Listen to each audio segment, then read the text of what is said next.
So hello guys, welcome to my YouTube channel. So आज चाहिँ मेरो बुढीलाई म एयरपोर्टमा छोड्न जान आँटेको। बुढी एयरपोर्टमा छोड्न जान आँटेको। सो आजको 12:45 को टिकट छ। सो आज दुईटामा जाँदैछ।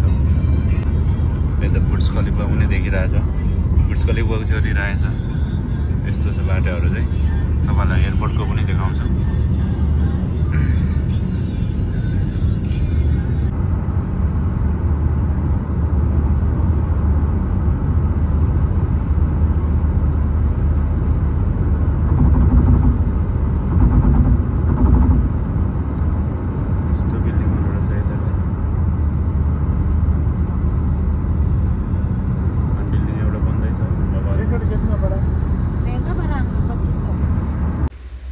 दुबई एयरपोर्ट टर्मिनल 2 मा जाँदाखेरि चाहिँ यस्तो सुरुङभित्र पनि लाँदो रहेछ जोस्।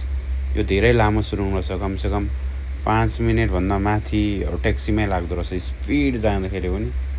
ल मैले अघिदेखि भिडियो बनाएको एकदम सुरुङ लामो रहेछ जोस्। मैले आधा आइपुग्दाखेरि चाहिँ भिडियो स्टार्ट गरेको भिडियो अब आइपुग्न आँट्यो। ऊ त देखिरहेछ नि तपाईहरुले जोस्। 5 मिनेट भन्दा लामो सुरुङ रहेछ यो चाहिँ। तपाईहरुलाई पनि थाहा होला, नेपाल आउँदाखेरि ट्याक्सीमा आउँदाखेरि यहाँसम्म आउनलाई एकदम लामो। अब बजे बाहिर आइपुगे यस्तो बवाल छ बाहिर। फेरि यसो अब चाहिँ आइपुगे जस्तो छ गाइस। एयरपोर्टमा आइपुग्यो। यहाँको देखाउँछ नजारा तपाईहरुलाई। एयरपोर्टमा आइपुगे जस्तो छ।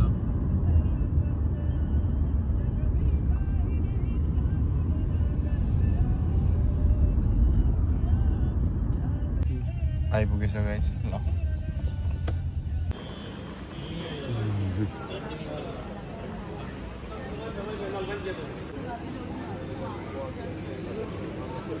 लाइन पनि धेरै बस्नु पर्दो रहेछ यो। लाइनमा बसिरहेछ। हेरौँ बुढी यतातिर छ, लाइनमा बसिरहेछ।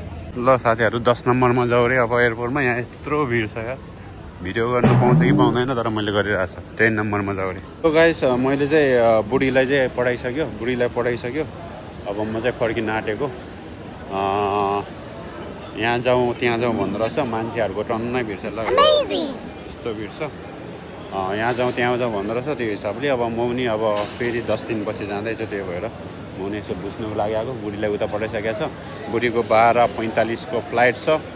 सो म चाहिँ फर्किन आँटेको। अब म चाहिँ ट्याक्सीमा आएको अघि अहिले चाहिँ म मेट्रोमा जान्छु।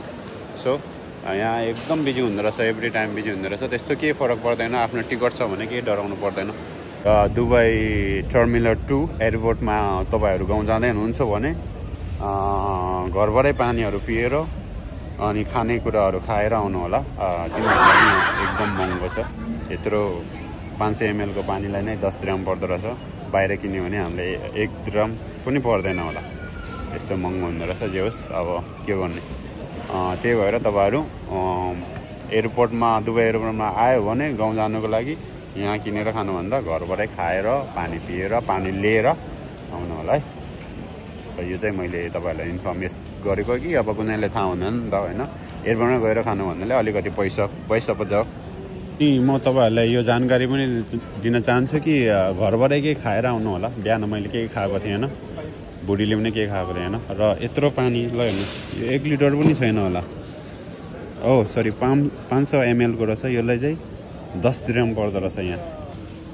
यत्रो बोतललाई 10 dirham भनेपछि नेपालको कमसेकम कति हुन्छ होला, 300-400 हुन्छ होला। यत्रो पर्दो रहेछ। पानीहरू अनि के भन्छ पानी अनि त्योहरू चाहिँ खाजाहरू चाहिँ खाएर आउनु होला एयरपोर्टमा आउँदाखेरि दुबई एयरपोर्टमा है। म चाहिँ यता आइसकेको छ हैन एयरपोर्टमा। एयरपोर्टबाट मेट्रोमा अब मेट्रो युज गर्ने। मेट्रो स्टेसनमा बसिसक्यो। अब यहाँबाट 5 वटा स्टेसन फेरि चेन्ज गरेर जानुपर्छ मलाई। ल हेर्नुहोस् मेट्रोबाट गइरहेको नजारा। यो यता मैले गएको थिएन। ल हेर्नुहोस् यहाँ स्टेडियम छ खेल्नुको लागि। यहाँ नेपालको झन्डा पनि छ क्या भनेर हेरेको के झुम गरेर। छैन रहेछ। ल हेर स्टेडियम यस्तो दामी छ नि। पानी हालिरहेछ। हेर यो त घाँस पो रहेछ। मैले त त्यत्तिकै त्यो म्याटहरू बिछाएको के भनेको त होइन रहेछ। जस बवाल लाग्यो मलाई चाहिँ एकदम बवाल लाग्यो। यहाँतिर मैले गएको थिएन नि त। मेट्रोमै गएको थिएन र बिस्तारै भिडियो बनाएर मेट्रोमा गएको। यस्तो रोडहरू छ यार, जे होस् दामी लाग्यो रोडदेखि लिएर। यहाँ पनि स्टेडियम रहेछ हेर्नु त, जे होस् एकदम बवाल, हर ठाउँमा एकदम बवाल गरेको। हिजोको दिनमा सिर्फ बालुवा मात्र थियो भन्ने सुनेको, युट्युबहरूमा देख्न पाइन्छ। युनियनमा आइपुग्यो, यहाँ पनि एकदम भिड रहेछ।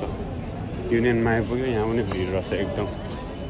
युनियनमा यो चाहिँ यहाँबाट सोध्नु पर्दा रेड लाइन कता हो? यो त तलबाट देखाएको रहेछ, रेड लाइन तल छ अरे, त्यहीबाट जान्छ अब। ल मेट्रो आइसकेछ यार।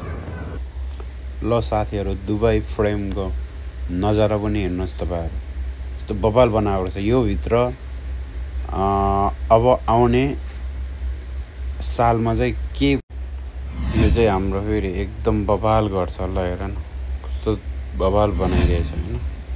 आउँदा आउँदा यसो भिडियो पनि बनाइदिएको क्या, यस्तो कस्तो दिमाग लगाएर बनाएछ तपाईँहरूले हेर्नु सक्नुहुन्छ साथीहरू। यस्तो बवाल ठाउँ चाहिँ मैले देखेको थिएन है। मेट्रोमा आउँदाखेरि तपाईँहरूले यो देख्न सक्नुहुन्छ, एकदम बवाल छ। राम्रो लाग्यो लाइक पनि गर्नु होला है साथीहरू। तपाईँहरूलाई कस्तो लाग्यो भन्नु होला मलाई।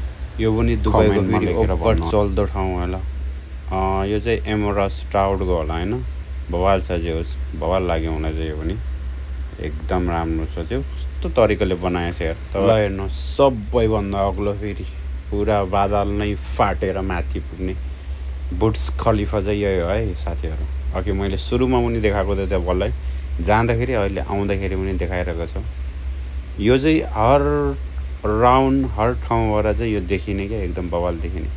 यो दुईवटा बिल्डिङको बिचबाट झन् राम्रो देखिने क्या एकदम। ल हेर्नुहोस् तपाईँहरूलाई अलिकति झुलुक्क देखाउँछ। ल हेर्नुहोस् बवाल लागेन होइन कुनै एक। सो गाइस, म चाहिँ बुढीले छोडेर होइन एयरपोर्टमा छोडेर बुढी उता प्लेनमा चढिसकेर म चाहिँ रुममा अब आउन आएको थियो। यता चिकन पराठा अनि स्योरमा दुइटै लिएर आएछ। बिहानदेखि सिर्फ 500 ml पानी मात्र पिएको छ। बुढीले पनि केही खाएको छैन, उ त अलिकति केएफसी खाऊ भनेको, त्यो पनि खान मन लागेन भन्दै थियो। सो बुढी अब प्लेनमा चढिसक्यो, म चाहिँ वापस आइसक्यो, रुममा पनि पुग्न आँट्यो। सो अबको फेरि भ्लग चाहिँ मेरो आउँछ 10 दिनपछि।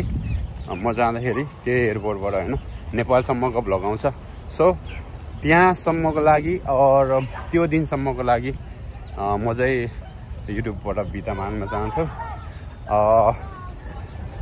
कस्तो लाग्यो तपाईँहरूलाई भिडियो? सक्दो सेयर, लाइक, कमेन्ट, सब्सक्राइब पनि गर्नु होला। Okay, see you guys after 10 days. Thank you so much supporting all guys. Okay, bye bye. Love you all guys. Bye. See you next vlog. Okay, bye. अहिले चाहिँ म राख्दैछु। So नेपालसम्मको तपाईँहरूलाई देखाउँछु। Okay, by by guys.